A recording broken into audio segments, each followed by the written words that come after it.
بشریٰ عمران سے رات کو جب ان کی گاڑی پہ فائرنگ ہوئی اور اٹیک کیا گیا، اس کے بعد سے ان سے رابطہ جو ہے وہ منقطع ہو گیا۔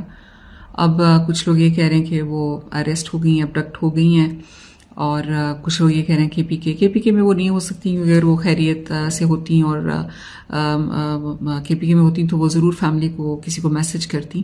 ان کو وہاں سے زبردستی کڈنیپ کر کے یا ابڈکٹ کر کے ہٹایا گیا ہے۔ بشریٰ بی بی نے آپ کو لاہ عمل بتا دیا تھا کہ دھرنے کو کال آف کرنے کا رائٹ صرف خان صاحب کے پاس ہے۔ ورکرز ان کی سن لیتے ہیں کیونکہ خان صاحب نے سارا پلان ان کو دیا تھا، لیکن آپ یہ دیکھ رہے ہیں کہ 2 دن سے ویسے ہی دھرنے کو کال آف کرنے کی بہت ساری کوششیں کی جا رہی تھیں، لیکن دھرنے کو کال آف کرنے کا رائٹ کسی کے پاس بھی نہیں ہے۔ ایون پی ٹی آئی کی پولیٹیکل کمیٹی کے پاس دھرنے کو کال آف کرنے کا رائٹ نہیں ہے۔ بشریٰ عمران سے رات کو جب ان کی گاڑی پہ فائرنگ ہوئی اور اٹیک کیا گیا، اس کے بعد سے ان سے رابطہ جو ہے وہ منقطع ہو گیا۔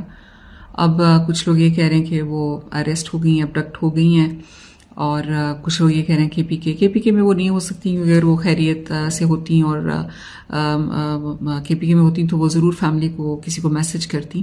ان کو وہاں سے زبردستی کڈنیپ کر کے یا ابڈکٹ کر کے ہٹایا گیا ہے۔ بشریٰ بی بی نے آپ کو لاہ عمل بتا دیا تھا کہ دھرنے کو کال آف کرنے کا رائٹ صرف خان صاحب کے پاس ہے۔ ورکرز ان کی سن لیتے ہیں کیونکہ خان صاحب نے سارا پلان ان کو دیا تھا، لیکن آپ یہ دیکھ رہے ہیں کہ 2 دن سے ویسے ہی دھرنے کو کال آف کرنے کی بہت ساری کوششیں کی جا رہی تھیں، لیکن دھرنے کو کال آف کرنے کا رائٹ کسی کے پاس بھی نہیں ہے۔ ایون پی ٹی آئی کی پولیٹیکل کمیٹی کے پاس دھرنے کو کال آف کرنے کا رائٹ نہیں ہے۔